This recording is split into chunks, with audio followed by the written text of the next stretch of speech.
Hello,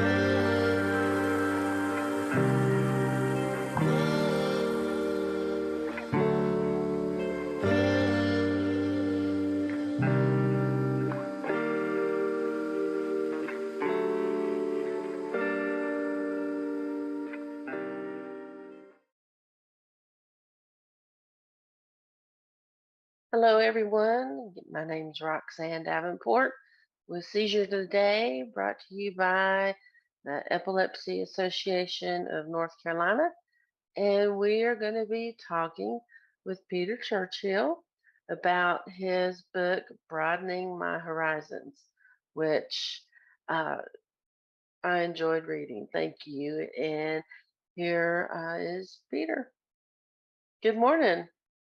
Good morning, Roxanne. Okay, from down here in North Carolina up into Canada. Yes, you certainly are. Yeah, but you grew up in England. Yes, that's correct. Near As London. in London, right in London. Okay, and start off right at 18 months with your first seizure, or did they think maybe a few before 18 months? Is that correct?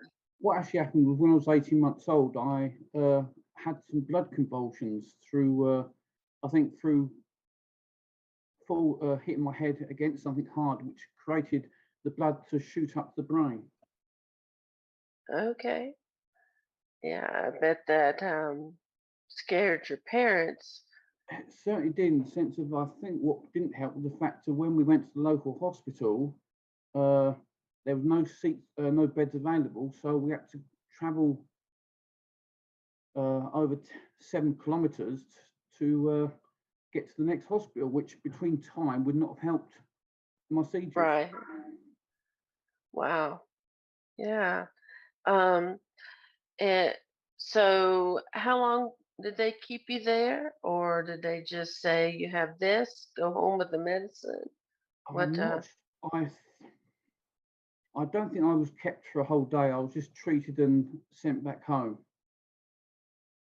Yeah, I was surprised at that when I read it in your book. That's why I wanted to mention that. And um, again, still having them, you finally you started taking, figured out you had both partial complex seizures and grand mal.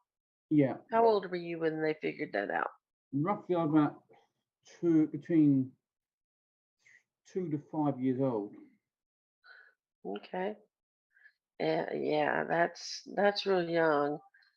And what did they put you on then? I think one of the first ones they put me on was trying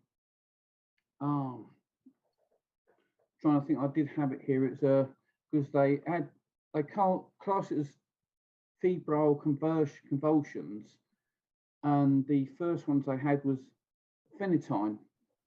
But yeah, by the time. Is that the same as phenobarbital? I'm not definitely quite sure, because of all the medications I've been through, and as we go along, that I've been through all my life, that when one disappears, you forget about them. I know. If you end up having a long list, Yeah. then yeah, you're like, oh yeah. If somebody mentions it, you remember. Yeah, I did take that one, didn't I? The only one that I started very early and still am on now is Tegretol. Okay. That's yeah. I've been on that one too. I have epilepsy also, and that's why I'm just doing this to spread the word. And I have not wrote a book. I don't know how I would want to do that. I mean, but uh, how wrote from time frame in your life is great because and then you started talking about going to school. Yeah. And yeah, some kids can be nice and understanding, and some can be real hard on you if they see that happen. That is very correct in the way when when certain children see a person with epilepsy have a seizure on the playground, for example, that some just stand aside and others want to make fun of them. Hmm. Yeah, that's probably everywhere. Yeah. Mm, And but you have so many different levels of schools that you can go to in Europe to see what you're good at doing yeah, through life. That amazed me how would be able to see, you know, what kind of seizure you have if you could hurt yourself or um, anything like that. It's that was good. Called you a volunteer or a trainee. yes, yeah. That was in later on during the school years. The what didn't help was the fact being that there weren't schools in my area that had a that covered children with epilepsy. So, which due to my behaviour, which is again due to the epilepsy, my parents sent me to a boarding school that was a lot of kilometres away. In Oh, 1979, that was. yeah. What were you doing in that one? Was learning. I mean, you already knew how to write from being, Mm. starting kindergarten and everything. Uh, Um, I was learning. My learning was good. I was good at maths and good at English. It was just the fact of the epilepsy was just taking its toll, as in having seizures. Because I can remember when in my first, during the age of 5 and 10, I was going to at my school. I was going to act as a singer and perform in front of the children. But unfortunately, the day that it was due to happen, uh, I had a seizure and was kept at home by my parents. oh yeah, that was that. Oh, I forgot which play it was. It wasn't That a play. was. I was going to be singing, being a singer on my own at the school. This was at different. This wasn't the same school that I did the plays at. This was before Oh, I went okay. to boarding school. But you did you get to go? Well, I remember the Wizard of Oz. Yeah, that was You at being my the second lion. school. Yeah, that was Yeah, that was at the boarding school in Torquay in the UK, in which and they were. I played just a schoolboy in the school ground in Tom Sawyer, and in the Wizard of Oz I played the Cuddly Lion, which I very much enjoyed. That's great. That's great that you got to do that. Yeah, Uh, yeah, especially after if you be real nervous or something like that, you were able to go on and play the lion. mm, That was nice. Yeah, for them. And so that there was, gosh, I wrote down all the schools, yeah. but there was quite a few. There was a mixture of And, schools and colleges that I went to because the the the boarding school was my last school, proper school before I moved on to college. After I left Pithouse School in Torquay, and it was down to now that point of going to college and getting qualifications to find work. yeah, and that was where you met a lot of people who, which one was it where you had the area all together and you were able to go places um, and to swim Yeah, and that was at the back at the school. We also went to the first school. We classes could go across the road to another school where they had a swimming pool and was able to have swimming lessons. that's great for us Mm. to be able to do that because you always have to make sure somebody's around.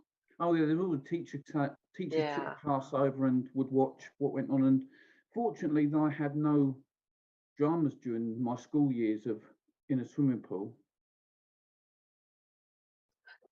Yeah. And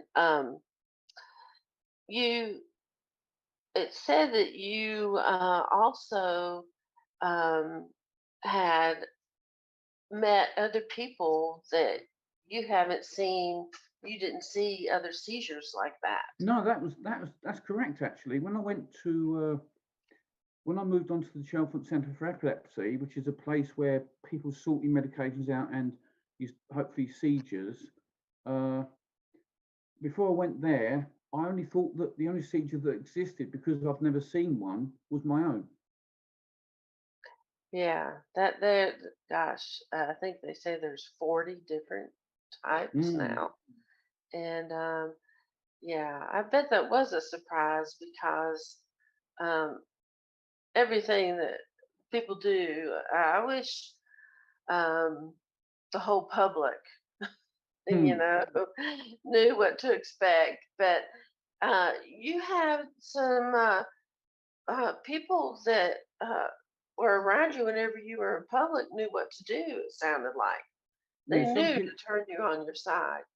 Yeah, they also And obviously people, the staff that work there at the Chelmsford Centre for Epilepsy were obviously trained to sort the unfortunate person out who has a seizure in the way of doing that sort of thing, of turning them over and doing all the correct things.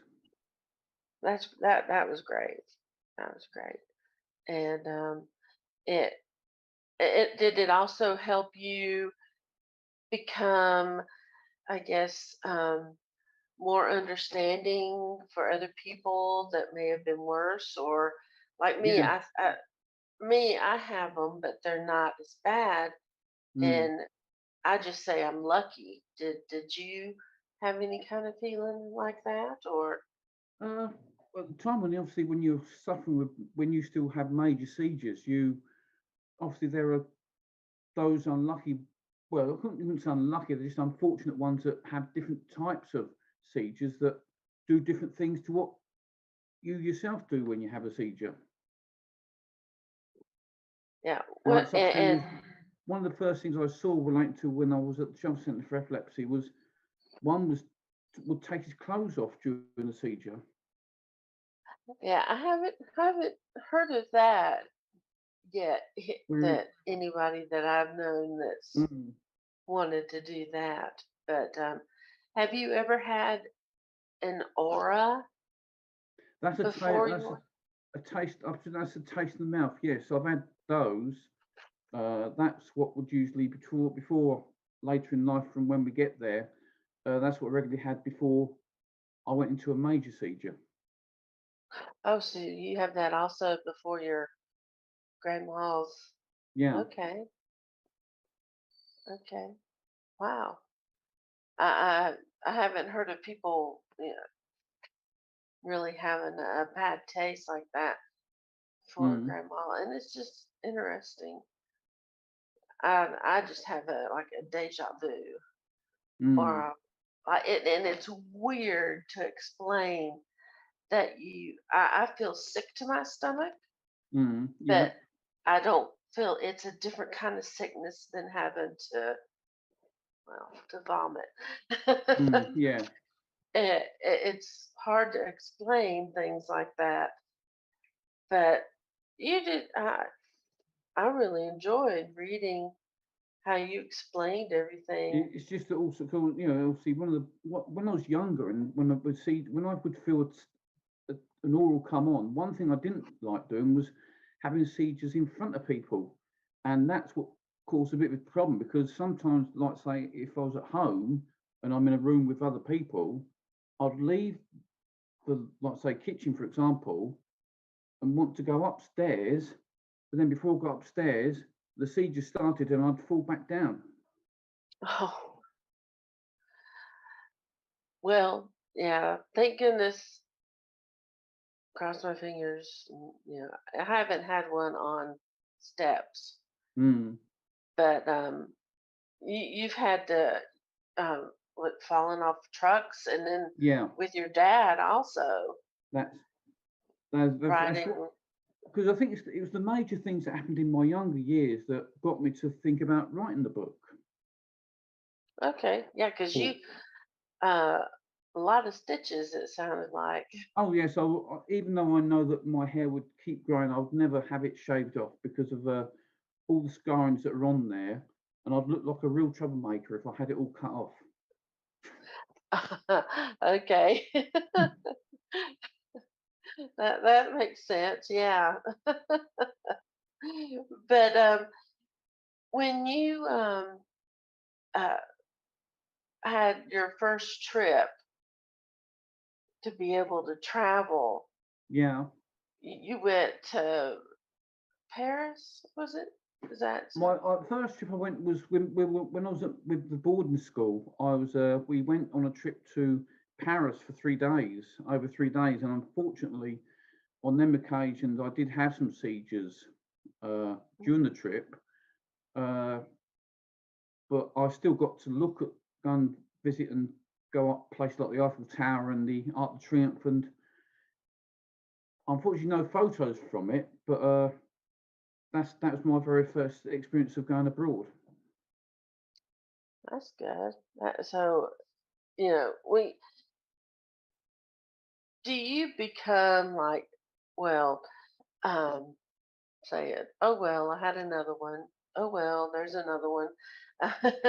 Do I you think ever think like, it depends on the situation at the time, how bad it ends up being. You could, if you just end up having it and uh, fall, if you fall over and don't hurt yourself, that's fine. But it's when you fall over and you do bang yourself and hurt yourself. But most of the time, when I had mine, I felt tired afterwards. When I had the oh major yeah, one, yeah, that happens. Yeah, the worse they are, yeah, I think the more tired. mm. Yeah, And you you end have up having a to little sleep. take a nap, and Mm. so um, the after you went to Paris and the Eiffel Tower. Um, how long of a time frame was that before you got to start working? That was in 1982, 83. I went to Paris, and it was 1986, 87. I began to go through the process of looking for work, going to college and learning things on the way of going to work. How did they?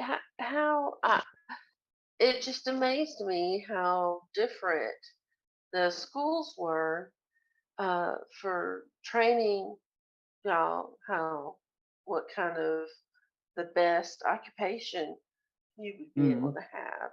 Yeah, Like, there's a place called Garston Manor, which did uh, training for training people with illnesses, and it kind of seemed that any major construction work or brain, my counting was sometimes a bit slow, and it looks as if it was going to be something simple and non-machinery.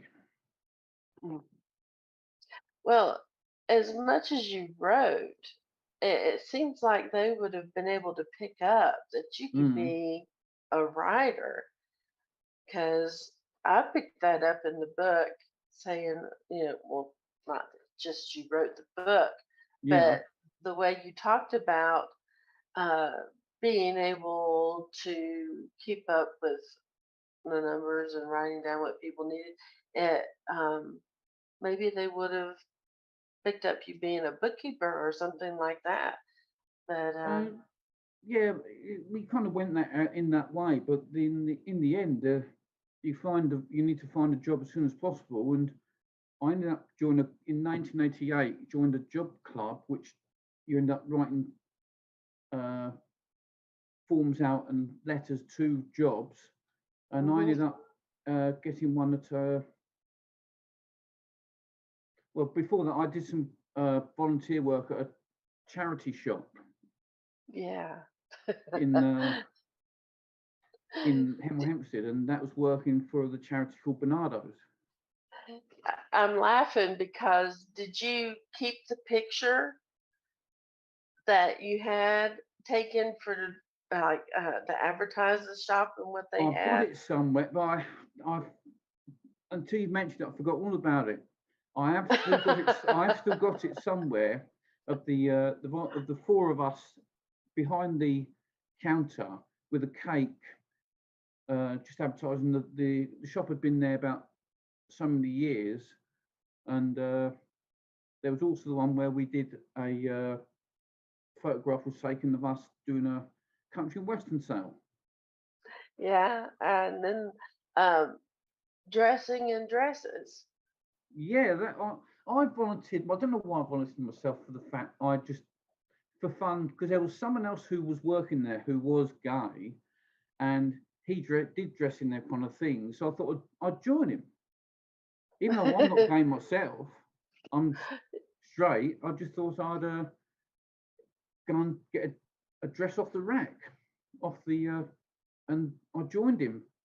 I read that. It just gave me a little laugh thinking Mm. that, and that would have been cute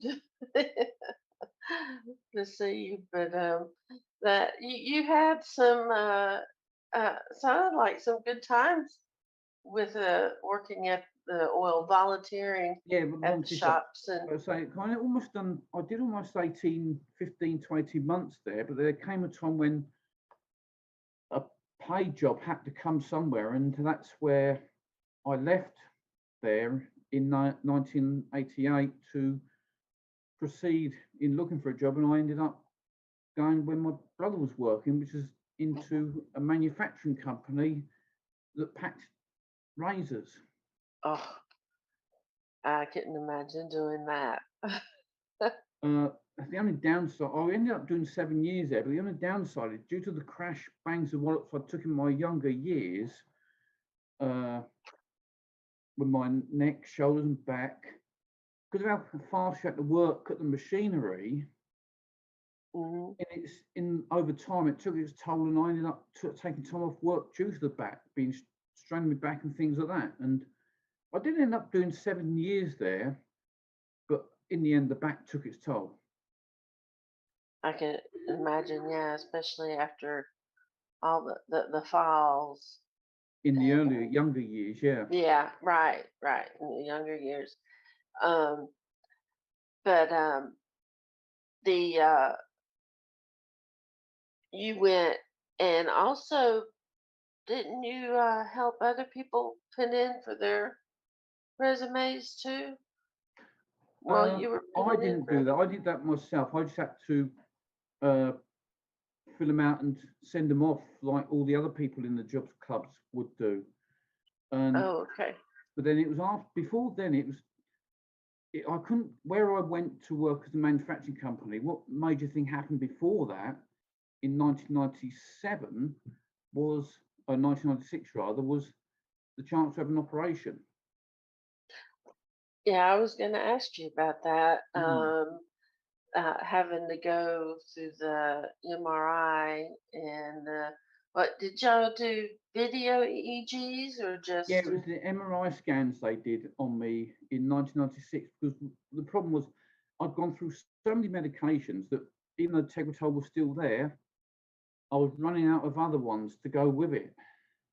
And Oh, okay. it was the scan was a last chance saloon to see if I would stand a chance in being able to have an operation. So I went to a hospital. That was in the scan took place in January 96. And in June 96, I went to a hospital in London to have the tests done to see if they would prove positive or negative on if I can have the operation later on. And as, re, as a result of the tests, they both proved positive. So the surgeon I was under, I had an appointment with him in the August of 96, and he told me that my chances of an operation was 72% chance successful and only 3% chance unsuccessful. It's Wow. down to you if you want to go for it. So I went on a vacation and went back to see him a month later and told him that I'd go for it, as it was the Uh, last chance saloon that's to get true. something sorted Uh, about it. I understand. Um, we're somewhat the same time frame. as having everything done, Mm. proce- procedures, because I had my surgery in '97. Mm. But yeah, and what made them think of just your leg giving away? Was That before or was actually after the surgery? apparently as a result of the operation. When I was in there having the operation, uh, after I had it done, one thing I was not aware of was that on one occasion, after attempting to want to go to the washroom while it's still in hospital, my left leg gave way. Now they were apparently the staff in the hospital were expecting it, but I wasn't. Oh, hmm, yeah, I bet not. Falling like that, but you had to have your leg in the cast.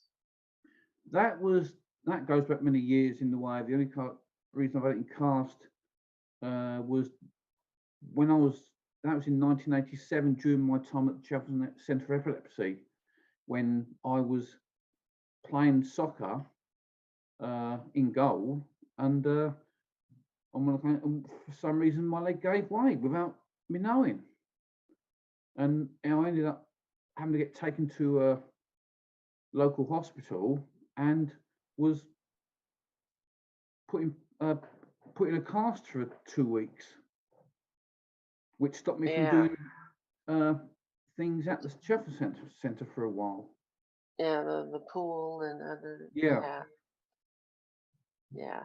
And while you were there, that was the first bad storm you had seen, also. yeah, that was the in 1987. There was a bad storm. We had trees down, and Hmm. when they fell down, they landed on some of the houses on the property and that kind of thing.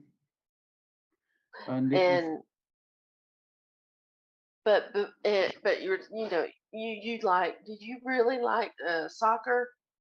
yeah, Are you a real I'm a big mad soccer fan. Yeah, but that one, oh, you just got to listen to it because you were able to get a good seat at yeah, that soccer game, and then of course having grandma, you had to go to the tent for the first yeah. aid. Yeah, that was at Watford football because I support a team called Watford Football Club in England, and unfortunately, that is the one major time that I was watching a game, and unfortunately, I had a seizure right at the front of the crowd, which was very crowded, and there's nowhere to go, and I was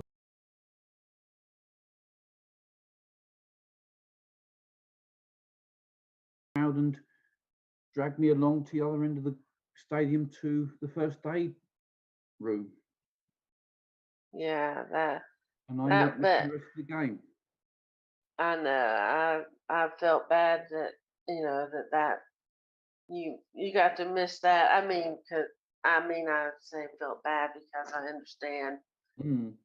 what things like that are like.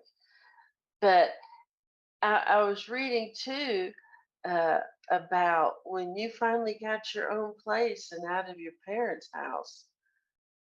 That was that was something I looked forward to in 1988. Yeah, 1998 that was when I moved out of my parents due to it was kind of overcrowded, and I wanted to start life on my own, even though it was going to be didn't know what to expect as I still had the seizures at the time. Right. I was wondering about that too. Uh, but you weren't very far from them. Was it in No, the same town? I was about a 10-15 minute walk from them. Okay. Well, that would help too.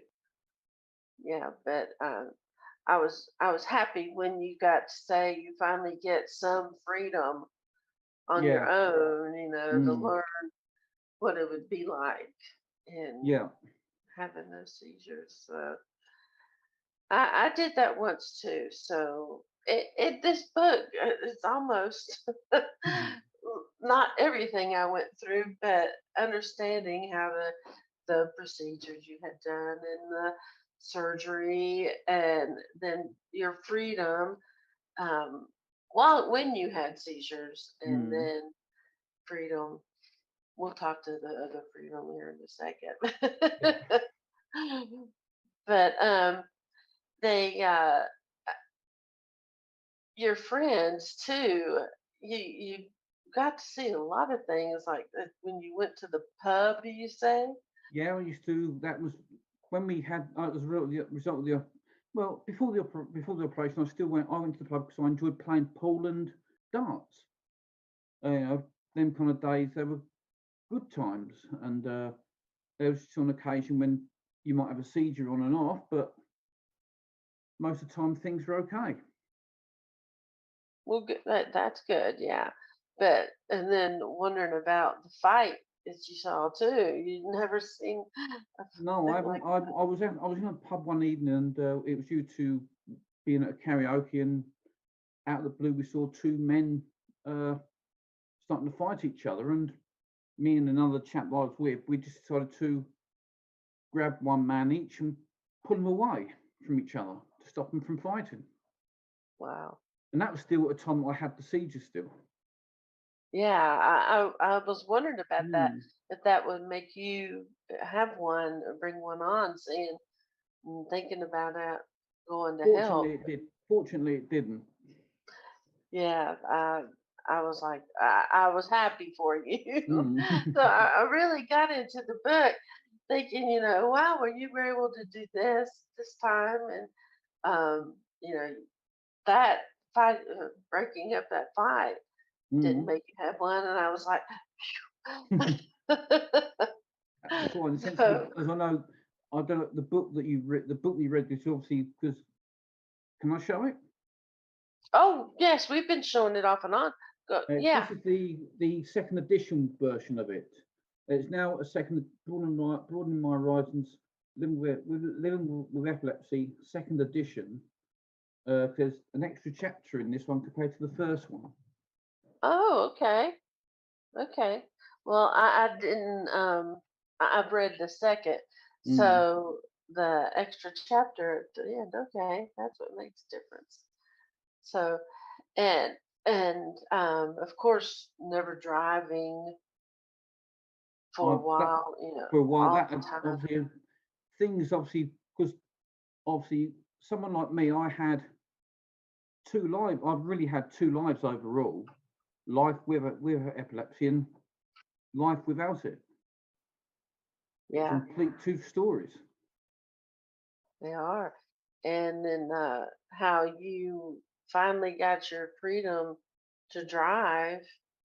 That What was not and until just last year, actually. Well, I had my in 1998. Sorry, in 1998, I was taking driving lessons, but yeah. then I ran out of cash, so I stopped the lessons and just decided to catch the bus and or Oh, Greyhound and just okay. travel by bus. Then, so I just carried on using public transport. Well, that's good. That's I mean, from where you live too, Mm. and you kept up with a lot of people. Well, like I said, writing letters Yeah, and talking to online, and um, I was surprised that it wasn't Sarah. Is that not right? Who you wrote all the time? I'm not quite sure. Uh, the one there was a lady called Jenny from Warwick who we wrote to Oh, and okay. from. It was a pen Sarah was from pal. was I From, guess from the who drove y'all around uh, at the place. and we before just after the operation, I started to I had a pen pal called Jenny at the time, and the chance came to just between us two. I decided to do my first ever travelling from my house up to her place further up north of the country, and without telling my parents that I was going. So that was my first ever doing it by train up to her town, and my mum didn't know about it until I'd already got there and told her where I was. Did you get a word or two from her mom saying, Oh yeah, "Why oh yeah, didn't you tell me before?" yeah. Being a mom, looking after Mm. her little yeah, her son. But you met. How did you meet um, uh, Joe? Joanne was someone who I mentioned earlier that I worked in a manufacturing company that packed razors, and on one Okay. occasion, Joe came to approach me and started talking, and we just cutting the story short, we just became friends, and then it got to more than that.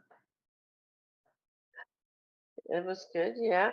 And then uh, you talk about your hot air balloon Yeah, 'cause ride. I passed, because at the time I was now with uh, another girlfriend called uh, Tracy on that occasion. It was Tracy on then. She took me to where it was going to be along with my dad, and I went up on a hot air balloon for the very first time. That's for my 40th birthday, that was. And even though I've only done it once, just the once, I would love to do it again. Oh, would you? Yeah. I don't know if I could handle a hot air balloon ride, but that was I get vertigo, so Mm. I don't think I would be too good in a hot air balloon. But that was good. You got to do that. And when, how did you meet Chelsea Right. online? Chelsea. Chelsea worked on LinkedIn.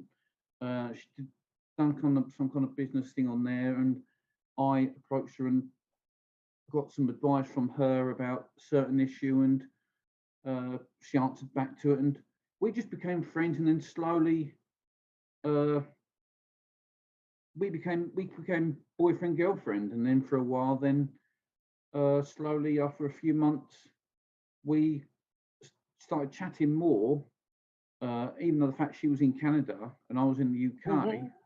uh, it got to a point where we decided to take a gamble of me going over to Canada to do a trial period of spending a month there to see if things would work out with the two of us under the same roof. And so I travelled over there on my own for the first. That was my first ever trip alone on a plane, and went to stay with her for a month on a winter month. Like, it was full of snow and the weather was bad, and it was a success. And that Yeah. goes to show the fact being that 7 years, almost 7 years later, we're still together. Well, great, great. Yeah, that I didn't know how you had met her. I didn't know it was on LinkedIn, or I might Mm. have. I don't know if I missed that or something. But um, and how the wedding? Yeah, well, the wedding you went to the Justice of the Peace. Yeah, the wedding. Yeah, we approached them to have it done here at home. Okay, With and just a put couple, your with just a couple of friends to be there to witness it. and your family though That was still done. staying. Yeah, There's they had we what we did. We rang them on the phone, uh, and Chelsea rang her sister on the phone, and they stayed online, and we put the phones down for them to listen to the service as it went ahead, and so they that heard everything.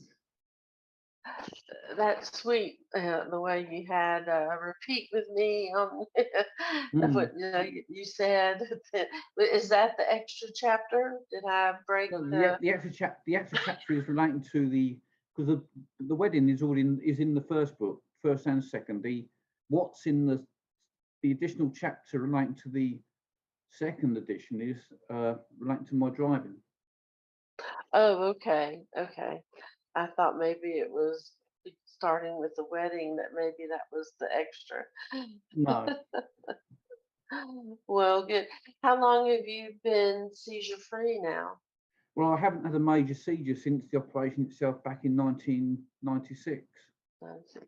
That's wonderful. That's wonderful. And Now, how long have you been married? We've been since January 2015. Okay. No, January 2016. Sorry, January I was 2016. gonna say, Mm, mm, I'm mm. making you remember Yeah. your anniversary here online.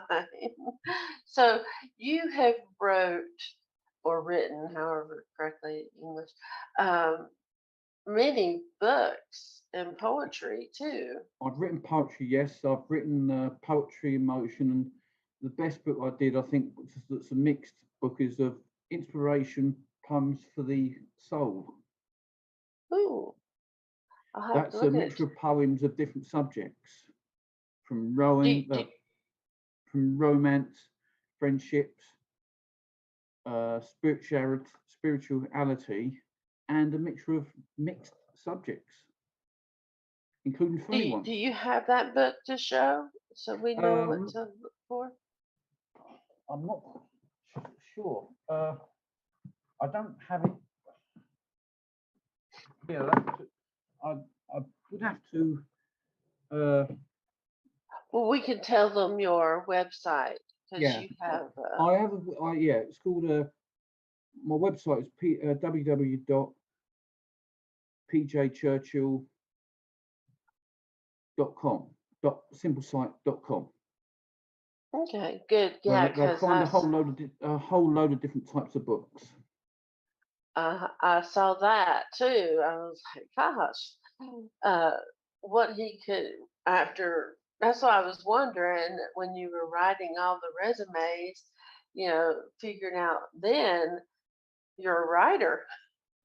Yeah, that really just kicked off once I back into it really kicked off from 2015 onwards, when I started doing some joint work with Chelsea when she done her own books, and now Chelsea's kind of retired, and I've gone alone doing my Okay. own projects.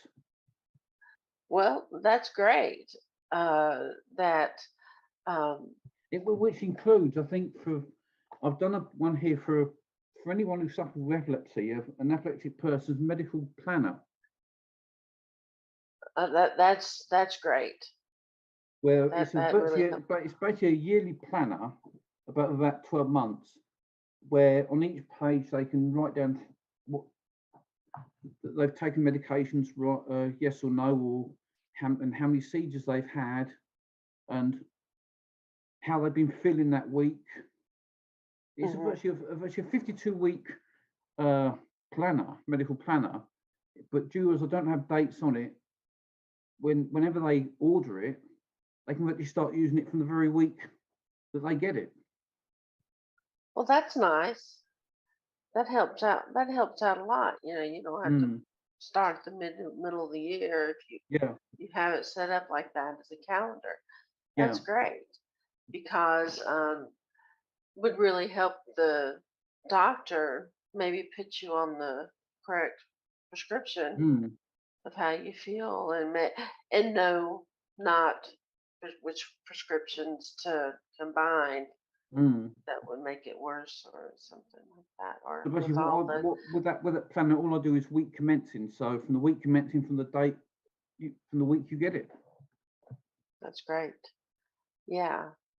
um, I laugh because I see these books for dummies and I Yeah, think, I wonder if there's one epilepsy for dummies. yeah. I I've never just seen one. I laugh Mm, about it. mm. Well, you got to laugh So, at something. You got to laugh at something. We all laugh. well, good. I'm not the only one. That's one thing we all have to do in life. Have a good laugh. Otherwise, if you don't, you'll be always miserable. Yeah, true. So true. Um, Now I do have a question about the surgery. Yeah. Was it scar tissue Yeah. or When I had the MRI scan in January 2016, what they noticed was a scarring from the left on the left hand side of the brain that they could see there, and that's okay? that's what was triggering off all the seizures. Was it on the left side Yeah. or? Okay. It was on the side that got me to be able to go to have tests for a few months later, uh, and then move on to the test becoming positive, and the chance to have the operation. Okay. Well, that's great. Um, So it's all so down it to it's always down to when the chance comes to an operation on which side of the brain your seizures are triggering on, from whether you can or can't have the operation. right, right. Do you know how big the area was, or No, I don't know how big the area was. I just know that when I was under the knife having the operation, there was a lot of tissue being scraped away, and oh, then once they removed it, they put some kind of metal in there to hold it down inside. okay. Were you awake during it? No, Oh, no, I wasn't okay. awake. Okay. The operation took about 3 to 4 hours, I think. Okay. And you didn't have to stay very long in the hospital. Had it on the third. I had it on a Thursday, and was back home 5 days later. Okay, that was great. So But one then that, once I got that's home, due to having the operation, I had to stay at my parents for 3 months before being able to move back to living alone. So I just had to be kept an eye on due to anything yeah, backfiring. But fortunately, nothing did. that's great. Well, wonderful. Well, I enjoyed reading your book Thank and you. was able, to uh, understand everything because it's how you wrote it. I think anybody could read it and Mm, know what to do now for us right. from what you put everything that you've put in there. Because And one good thing about, even if we not really touched on it, it's always good to be a member of an epilepsy group, because you can always get advice, and whether it's a epilepsy group or not online, or whether it's a local one in your own local town, if you're fortunate enough to have one. It's always good to go to them, get amongst other epileptic people, and make friends and so on. that's right. I agree definitely because some of the things we go through, the doctor's not able to understand and give No. us an answer, and Mm, sometimes the person you meet at one of the groups is able to, and mm, they are very helpful, very yeah. helpful. So I definitely agree with you. Someone needs to find um, someone else to talk to. Mm, Yeah, and so that's one of the reasons I wanted to get you on here. That you yeah. all the books you've written and people you can explain things to just by writing the books. They're Mm. saying, "Oh, well, that happened to me," and things like that.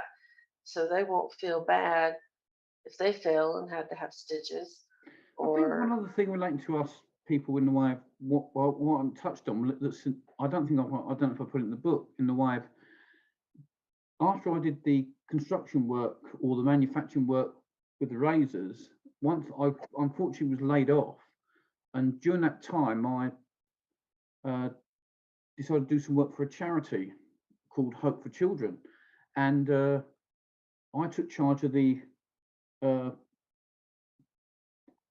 collecting cans, and I'll usually get them out to places and then collect them and count the money and that kind of thing. And it got to a point when I did about 3 years with them, and every year that I did, how much money I got over the 12 months increased. So I increased the amount per year, which actually put me forward to a local uh, fundraiser of the year thing, and I actually got named uh, fundraiser of the year for right. 2012. That's great. if anybody could do something like that, and you know, you would need help, but you want to help others. Mm. Well, think of it. I think of it that way too. You were helping others, and 'cause you wanted to, Yeah. even though you could use use some too. So that's wonderful. Are you planning to write anything else, or are you in the I'm actually, process? I've been doing scrapbooks for different purposes at the moment. I've done, but not related to epilepsy.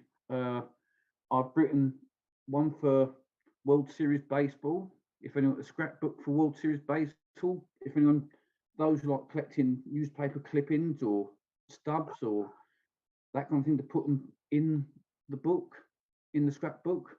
Or I've done one for American football as well. That's All nice. under, but because what I did, I used my author name for this book that you've got, PJ Churchill, but I actually used my proper name, Peter Churchill, for the scrapbooks. Okay. Well, people know that now because we have you as Peter Churchill, but your book is PJ. Yeah, Mhm. Okay. Well, you keep writing, thank you, and I and certainly will. I'll have to look up the book with the poems Yeah, because that would be, I think that would be great to read too. all you need to do is just, if you go on the, if you go to Amazon.com and just type in PJ Churchill and take a look at what PJ Churchill has written, and you'll see the poetry books there. Okay, but they definitely need to read Broadening My Yeah, Horizons if you have second edition. any kind of epilepsy. Mm, Yeah, to learn more, like you said, from other people, yeah, and maybe uh, want to get a group going to really help. Because no, it's like people knew more in England of how to help someone yeah. than Mm. they do here, and they're finally learning now, and that just amazed me too. It's I think there's an idea, surprised me. just as a suggestion in a way over in the US. I don't know why any driving lesson companies will decide to get in contact with a local epilepsy group and arrange a driving day off road for people who aren't able to drive cars and can have a little experience of driving a car in a car park or something. Uh, well, I'm not sure of That's just an anyone idea that to put does forward. that. That's just an No, idea to yeah, put I'm forward. trying to think of anybody that does that. I can't think in my area Mm. where I live that they let them practice because um, one of my friends had the police come and take their license away. Oh, I know. I'm So, talking. No, I'm relating to anybody that's not allowed to drive to have the experience of driving a car, to spend a day okay, with a driving company who's connected with an epilepsy group, and they between them arranged a day for people with epilepsy to drive their cars. okay, that's an idea. Yeah, to be ready when you stop having them. Yeah, Hopefully, if it stops if working, that yeah, day ever happened to them. Yeah, yeah, yeah.